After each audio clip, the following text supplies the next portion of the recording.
Hello जी। आज के पहले वीडियो में हम बात कर लेते हैं आईडीएफसी फर्स्ट बैंक के बारे में। देखो, बहुत ही अच्छा बैंक है, बहुत ही अच्छा बैंक। अगर हम बात करें तो जितने भी यूनिवर्सल बैंक्स हैं, जो जैसे likes of HDFC, Kotak, ICICI, इनसे ज्यादा पेज पे ग्रो करता है। अगर हम बात करें एचडीएफसी की, उसकी तो ग्रोथ रेट धीरे धीरे घटती जा रही है, 13, 14, 15% के आसपास ग्रो कर रहा है। अगर हम कोटक की भी बात कर लें तो बात तो करता है 25% ग्रोथ लेके आने की, बट बढ़ नहीं रहा उस पेज पे। अगर हम आईसीआईसीआई की बात करें तो 18, 19% के आसपास बढ़ रहे हैं। But on the other hand IDFC first bank एक ऐसा बैंक है जो क्लोजर टू 25% के आसपास ग्रोथ लेके आने की कोशिश करता है। तो मतलब ये ज्यादा पेस पे ग्रो कर रहा है हमारे बाकी यूनिवर्सल बैंक की कंपैरिजन में। और अगर हम शुरुआत करें बैंक के मार्केट कैप से, तो हमें पता चलेगा रफली 55,800 करोड़, मतलब 56,000 करोड़ रुपीज के आसपास का इनका इनका मार्केट कैप है। और अब देख लेते हैं इनके Q1 के नंबर्स कैसा है। अगर मैं बात करूं, इनका लोन बुक बढ़ा हुआ है 4.5% on a quarter quarter level and 22% on a Y level. अब देखो, 22% नंबर, अभी हमने बात करी थी 25% ग्रोथ की। 22% आपको ये देखना पड़ेगा कि भाई ये तो तब था जब आपका इलेक्शन सीजन था और एक्सट्रीम हीट वेव कंडीशंस थी। इलेक्शन सीजन और extreme heat wave in the country वाले वाली सिचुएशन में भी इन्होंने 22% का ग्रोथ कर दिया। और Q1 वैसे ही sluggish रहता है फाइनेंशियल्स के लिए। और ये तो हम सारे के सारे फाइनेंशियल में यही कहानी करते हुए आ रहे हैं कि Q1 स्लगिश रहता है, Q1 स्लगिश रहता है। तो जब आपने स्लगिश क्वार्टर में ही आपने 22% के आसपास का ग्रोथ ले आए हो, जब आपके सब्सिक्वेंट क्वार्टर जो पहले से आपको पता है ज्यादा बेहतर होंगे आपके Q1 के कंपैरिजन में, तो आप जब साल खत्म करोगे तब आप क्लोजर टू 25% के आसपास ही खत्म करोगे। तो बहुत बहुत अभी तक तो बहुत सही सेट ऑफ नंबर्स, अभी तक तो कोई दिक्कत वाली बात नहीं है। अगर हम डिपॉजिट ग्रोथ रेट की बात देखें तो डिपॉजिट बढ़े 38% on Y level and 6% on quarter level. यहाँ पर भी बहुत बढ़िया ग्रोथ आया। अब देखो, ये इनको एक और एडवांटेज है। अब इनके जब डिपॉजिट 38% से बढ़ रहे हैं, तो इसका मतलब क्या है, डिपॉजिट का पेस ऑफ ग्रोथ ज्यादा है आपकी लोन बुक के पेस ऑफ ग्रोथ से।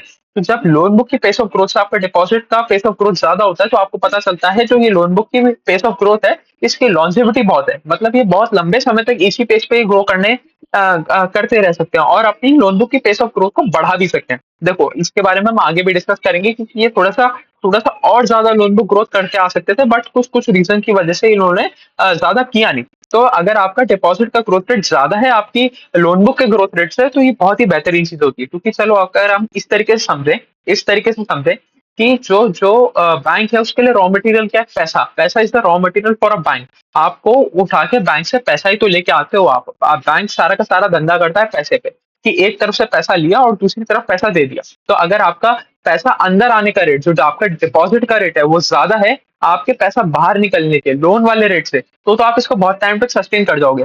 बट अगर उल्टा है कि पैसा अंदर कम पेज पे आ रहा है, बाहर ज्यादा पेज पे निकल रहा है, तो इसका मतलब क्या है, आप अपना लेवरेज बढ़ाए जा रहे हो, बढ़ाए जा रहे हो, बढ़ाए जा रहे हो। बट लेवरेज करने की भी एक लिमिट आ जाएगी, उस लिमिट के बाद आप नहीं बढ़ पाओगे। तो लोन लोन बुक का पेस ऑफ ग्रोथ कम होना इन कंपैरिजन टू डिपॉजिट का पेस ऑफ ग्रोथ की ज्यादा बेनिफिशियल रहता है। इससे आपको पता चलता है कि आप बहुत लंबे समय तक ये जो करंट लोन बुक का पेस ऑफ ग्रोथ है, इसको सस्टेन कर सकते हो। तो आइडियल सिनेरियो में ये एकदम कंपेरेबल होने चाहिए, आसपास होने चाहिए, ऑलमोस्ट इक्विवेलेंट होने चाहिए। तो बहुत बेहतरीन सिचुएशन रहती है। और देखो, एक और चीज, जब आप एक नया बैंक होते हो ना, तो नया बैंक के लिए डिपॉजिट्स लाना बहुत मुश्किल वाला काम होता है। उसको ब्रांडिंग करना पड़ता है, और ये आईडीएफसी ये काम बहुत ढंग से कर चुका है, ऑलरेडी कर चुका है। आप देखोगे आईडीएफसी फर्स्ट बैंक ने अपना ब्रांड एम्बेसडर अमिताभ बच्चन को बना रखा है। और अमिताभ बच्चन ही इनका इनका ब्रांडिंग करता है। आप कोई भी ऐड देखोगे, अमिताभ बच्चन ही आपको इनका एडवर्टीजमेंट करते हुए दिखेंगे।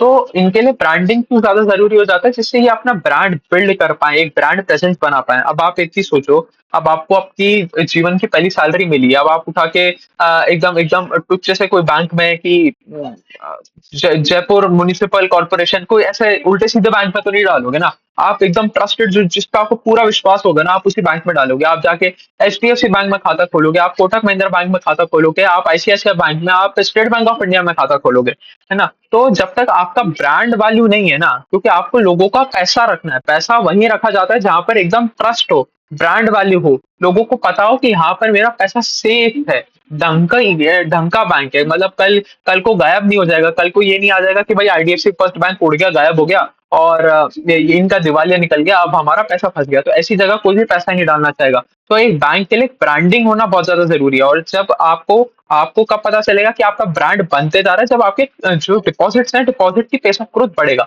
इसके लिए इन्होंने काफी सारे काम किए थे। इन्होंने कहा था कि हम इंटरेस्ट रेट को, जो पहले एनुअली आता था, उसको हम शायद क्वार्टरली कर देंगे या मंथली कर देंगे, कुछ ऐसा इन्होंने किया था। और थोड़ा सा ज्यादा इंटरेस्ट भी दे रहे थे ये, इन कंपैरिजन टू बाकी सारे हमारे बैंक्स।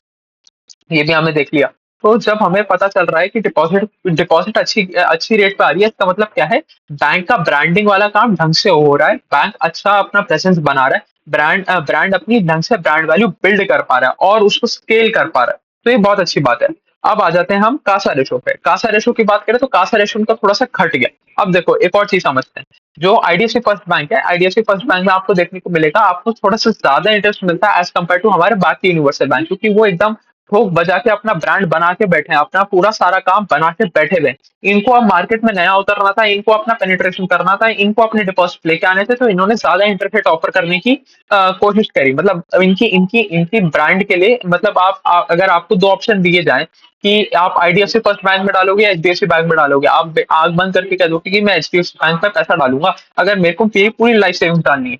अगर आपको पता चले कि दोनों में इक्वल रेट है, अगर आपको पता चलेगा कि भाई एचडीएफसी में मेरे को 4% मिल रहा है और वहीं मेरे को आईडीएफसी फर्स्ट में 6% मिल रहा है, तो फिर आप सोचोगे, फिर आपका डिसीजन डगमगा जाएगा कि भाई चलो एक काम करते हैं, थोड़ा पैसा आईडीएफसी में भी डालते हैं। तो आईडीएफसी के पास भी कैश आ गया है, जो डिपॉजिट्स आ गए वो आ गए। तो इस वजह से आपको थोड़े से इंटरेस्ट रेट ज्यादा देने पड़े। अब इंटरेस्ट रेट ज्यादा देने पड़े, ऊपर से राइजिंग इंटरेस्ट रेट एनवायरमेंट आ गया। तो क्या हुआ, टर्म डिपॉजिट के रेट्स बढ़ गए। जो एफडी वाले रेट है, वो रेट बढ़ गए, ज्यादा ज्यादा इंटरेस्ट मिलने लग गया एफडी पे। तो लोगों ने क्या किया, लोगों ने अपने करंट अकाउंट, सेविंग्स अकाउंट में से पैसा निकाला और उसको एफडी करके आने लग गए। तो इसकी वजह से सारे बैंक से खासा खराब हो रहे थे। बट इन इस क्वार्टर पर कुछ कुछ बैंक्स का ये वाला नंबर जो है वो इम्प्रूव करने लगा है। और कुछ कुछ बैंक अभी भी नीचे ही जा रहे हैं। अगर मैं नीचे जाने वालों में से बात करूं तो आईडीएफसी नीचे जाने वालों में से ही है। इनका CASA ratio drop from 47.2% to 46.6%, मतलब 60 बेसिस पॉइंट्स का ड्रॉप आ गया on a quarter on quarter level. But ये कोई ज्यादा दिक्कत वाली बात नहीं है कि आप आगे चल के इंप्रूव कर लोगे। अभी इंटरेस्ट रेट कट की बात आ ही रही है, आपका नेक्स्ट क्वार्टर से ये नंबर वापस इंप्रूव होने लग जाएगा। तो इस नंबर के ऊपर भी हमें ध्यान रखना है। और अब लोन बुक सेगमेंटेशन समझने से पहले एक तो पहले समझ लेते हैं लोन बुक का साइज क्या है। तो 2,09,000 करोड़ के आसपास का इन्होंने अपना लोन बुक बना लिया है। और इसमें से एक इनकी पुरानी एक इंफ्रास्ट्रक्चर बुक हुआ करती थी। जब वैद्यनाथन जी आए तब इसको एकदम खत्म करने की राह पे निकल पड़े कि भाई ये जो हमने पहले कचरा कर रखा था ना, इस कचरे को पहले साफ करना पड़ेगा। तो जब वो 2016, 17, 18 इसके आसपास ही आए थे, तो वह पहले तो ये कचरा साफ करने में लगे। तो वो कचरा अब रह गया only 1.3% of the total loan book. तो जो पुरानी लेगेसी इंफ्रास्ट्रक्चर वाली बुक थी वो ऑलमोस्ट ऑलमोस्ट खत्म ही हो गई है, 1.3% ही रह गई है। अब देख लेते हैं जो 2,09,000 करोड़ के आसपास की लोन बुक थी उसका क्या सेगमेंटेशन है। ऐसे तो बहुत सारे सेगमेंट्स में है भाई, क्रेडिट कार्ड हो गया, पर्सनल लोन हो गया, टू व्हीलर हो गया, कार लोन हो गया, आपका आपका मतलब 50 तरीके के लोन्स होते हैं, वो सारी चीजें होती हैं। बट हम मेन देख लेते हैं। अगर हम बात करें 12% तो है इनकी होम लोन, 12% है लोन अगेंस्ट प्रॉपर्टी, और 4% है business banking loan. Business banking क्या हो गया, आपने किसी दूसरी एनबीएफसी कंपनी को पैसा उधार दिया को लेंडिंग करने के लिए। तो को लेंडिंग इतने सारी कंपनियों में हम को लेंडिंग पढ़ते हुए आ रहे हैं, ये वो को लेंडिंग वाली बुक है। तो this is 29% of the total book which is mortgage back, मतलब पीछे कोई ना कोई सिक्योरिटी पड़ी है, मॉर्गेज पड़ा है, लैंड पड़ा है। ठीक है। इसके बाद में बात करूं, इसके अलावा इनका एक एक 10% तो है, 10% तो है इनका रूरल लोन्स का सेगमेंट। और 10% के आसपास ही है टू व्हीलर लैंडिंग वाला सेगमेंट। और बहुत सारे सेगमेंट है वो, ठीक है, वो उनमें उनमें ज्यादा जाने की जरूरत नहीं। इंपॉर्टेंट देख लेते हैं। और एक और इंपॉर्टेंट देख लेते हैं, जॉइंट लैंडिंग ग्रुप वाला, वो है 6%। अब देखो जॉइंट लैंडिंग ग्रुप वाले में आ गई, इनको समझते हैं। जॉइंट लैंडिंग ग्रुप क्या होता है, माइक्रो फाइनेंस लैंडिंग करते हो आप। माइक्रो फाइनेंस लैंडिंग में क्या हुआ, तमिलनाडु में जब ये साल खत्म हुआ था, जो पिछला साल है वो खत्म हुआ था, तो दिसंबर जनवरी के आसपास वहां पर फ्लड वाली सिचुएशन हुई थी। तो जब आपकी फ्लड वाली सिचुएशन होती है, तब आपको लोन रिपेमेंट तो होता नहीं है और सब कुछ हालत खराब हो जाती है। और ये माइक्रो फाइनेंस लोन है, माइक्रो फाइनेंस लोन वाले कस्टमर के पास तो वैसे ही पैसा नहीं होता। तो वो लोग रिपेमेंट नहीं कर पाते, तो इसलिए इन लोगों को भी प्रॉब्लम हुआ इनके माइक्रो फाइनेंस वाले लोन में। और इस वजह से इन्होंने भर भर के इस बार प्रोविजन कर दिया। इसीलिए हमें देखने को मिला कि थोड़ा जो लोन बुक का पेस ऑफ ग्रोथ है वो थोड़ा सा कम आया। उसके बाद जो हम पैट देख रहे थे, पैट हमने डिस्कस किया, वो 11% डाउन होना वाई वाई लेवल, वो भी इसी वजह से था क्योंकि आपने भर भर के प्रोविजन कर दिया। क्योंकि आपको पता चला भैया तमिलनाडु वाला लोन मेरा तो खराब हो गया, तो अब इसके लिए मैं ढंग से प्रोवाइड कर दूं। और प्रोविजन क्या है? Provision is an expense on the income statement, तो वो आपके आपके ऑपरेटिंग प्रॉफिट में से वो एक्स्ट्रा एक्स्ट्रा वो पैसा चला गया। जब आपका ऑपरेटिंग प्रॉफिट में से वो एक्स्ट्रा पैसा गया, तो एंड ऑफ द डे क्या हुआ? आपका पैट पैट कम हो गया। अगर हम बात करें इनकी कलेक्शन एफिशिएंसी ओवरऑल लेवल पे तो ऑलमोस्ट स्टेबल ही रही, 99.5% के आसपास ही रही। बट जो माइक्रो फाइनेंस डिवीजन है वहां पर इनकी थोड़ी सी हालत खराब हुई, हालत वहां पर टाइट हुई है। अगर हम बात करें इनकी एसेट क्वालिटी की, तो asset quality improved on a YOY level and deteriorated on a quarter on quarter level. अगर मैं बात करूं, ग्रॉस एनपीए नंबर अब पहुंच गया है 1.46% के आसपास, और नेट एनपीए पहुंच गया है 0.46% के आसपास। और अगर पिछले क्वार्टर की बात करें तो जो ग्रॉस एनपीए था वो 1.38% के आसपास रहा, तो थोड़ी सी एसेट क्वालिटी खराब हुई, और उसके लिए इन्होंने ढंग से प्रोवाइड भी कर दिया। इसी वजह से आपको इस बार थोड़ा सा पैट में डी ग्रोथ देखने को भी मिल रहा है। अगर हम फाइनली नंबर्स की बात करें तो net interest income of the bank went up by 25% on a YOY level, operating profit went up by 30% on a YOY level. तो देखो ऑपरेटिंग प्रॉफिट तक तो सारी गानी ठीक थी, मतलब आपने अपना इंटरेस्ट इनकम भी बढ़ाया, अदर इनकम भी बढ़ाया, तो आपका जो ऑपरेटिंग प्रॉफिट है वो बढ़ गया। जो आपने और सॉरी अपने ऑपरेटिंग एक्सपेंस भी कम किए, ऑपरेटिंग एक्सपेंस कम किए, आपने इंटरेस्ट इनकम बढ़ाया, आपने अपना अदर इनकम बढ़ाया, तो आपका एंड ऑफ द डे जो ऑपरेटिंग प्रॉफिट था वो बढ़ गया 30% के आसपास से। बट ऑपरेटिंग प्रॉफिट में से अब दो चीजें रिड्यूस होंगी टू गेट पैट। एक तो क्या होगा? एक तो आपके प्रोविजन रिड्यूस होंगे, कि भाई जो आपको लग रहा है आगे चल के लोन खराब हो गया है, खराब होने वाला है, उसके लिए आज की डेट में आप पैसा निकाल के रखते हो, एक तो वो माइनस होगा। दूसरी चीज आपकी क्या माइनस होगी? टैक्सेस माइनस होंगे। तो टैक्सेस मोर और लेस कांस्टेंट, कि भाई अगर सपोज अगर जितना मेरे को ध्यान नहीं है, अगर 25% पर टैक्स लगता है तो 25% ही लगेगा, 30% पर टैक्स लगता है तो 30% ही लगेगा, उसमें तो कोई फेरबदल होगा नहीं। अब सिर्फ और सिर्फ कहानी आ जाती है प्रोविजन की।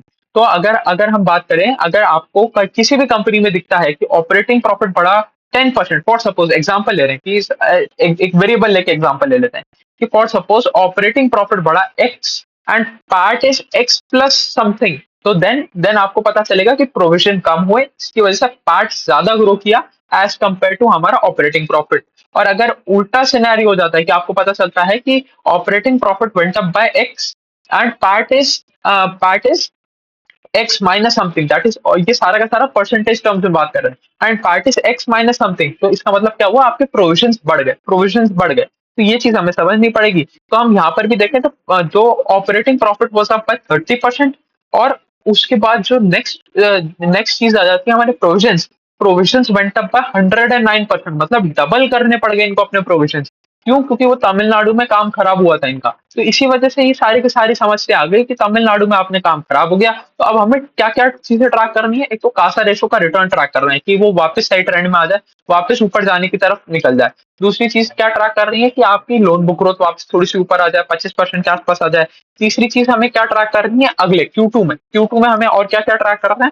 कि आपका आपका स्लिपेजेस ना बढ़े, कि भाई ठीक है आपने एक बार प्रोविजन बैठा दिया, बट आपका और ज्यादा लोन खराब ना हो, आपका और ज्यादा एसेट क्वालिटी खराब ना हो। क्योंकि अगर अगर फॉर सपोज ऐसे में बकेट 2 और 3 का पोर्शन प्रपोर्शन बढ़ता जाएगा, तो इसका मतलब आगे चल के आपकी एसेट क्वालिटी खराब होगी, आप ग्रॉस एनपीए नंबर ऊपर चले जाएंगे, नेट एनपीए नंबर ऊपर चले जाएंगे। तो हमें अभी तक बेसिकली 3-4 चीजें पता चली है कि जो हमें नेक्स्ट क्वार्टर में ध्यान रखनी है, कि एक तो स्लिपेजेस का ध्यान रखना है, कासा रेशो का ध्यान रखना है, लोन बुक ग्रोथ वापस बढ़ने का ध्यान रखना है। और इसी वजह से हमें देखने को मिला कि part went down by 11% on a YOY level, so provisions went up by 109%, therefore the part went down by 11% on a YOY level. और अगर इनके ब्रांच नेटवर्क की बात करूं तो पैन इंडिया फैला हुआ बैंक है, मतलब कोई ऐसा नहीं है कि सिर्फ ईस्ट में है या सिर्फ वेस्ट में है। कुछ 25-26% के आसपास साउथ में है, इतना ही वेस्ट का रीजन है, इतना ही हमारे ईस्ट का रीजन है, कुछ 22% वेस्ट में है, 21% ईस्ट में है, और 7-8% नॉर्थ सॉरी सेंट्रल इंडिया, और इसी तरीके से मतलब इक्वली डिस्ट्रीब्यूटेड है, कोई एकदम एक कोई ज्योग्राफी कॉन्सेंट्रेट करके रखी भी नहीं है इन्होंने। अगर ब्रांच नेटवर्क की बात करें तो इन्होंने इस क्वार्टर में 11 ब्रांचेस ऐड करी, और टोटल नंबर ऑफ ब्रांचेस पहुंच गई 955। तो चलिए, यही थी कहानी आईडीएफसी फर्स्ट बैंक के बारे में। इस बारे में हमें पता तो चल गया कि भाई ये काम तो ये अच्छा करता है, काम तो ये अच्छा करता है, बस इस क्वार्टर में इनको वो तमिलनाडु में फ्लड वाली सिचुएशन की वजह से थोड़ी सी प्रॉब्लम आई।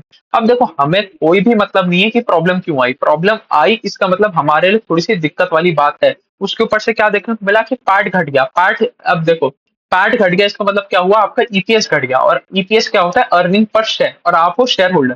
तो अगर एक शेयर होल्डर की अर्निंग ही कम हो गई तो आपको प्रॉब्लम होनी चाहिए, आपको समझना चाहिए इस चीज को कि आपका आपकी कमाई पर शेयर कम हो रही है। तो अगर अगर पैट घट रहा है, पैट घट रहा है, तो हमें इस चीज को ध्यान से देखना पड़ेगा कि क्या ये ट्रांजिशनरी फेज है, क्या ये अगले क्वार्टर में सारी चीजें ठीक हो जाती हैं, वेल एंड गुड, कोई दिक्कत वाली बात नहीं है, बैंक अपनी वापस वापस उसी पेज पे ग्रो करना चालू कर दे, बहुत बढ़िया बात है, कोई दिक्कत वाली बात नहीं है।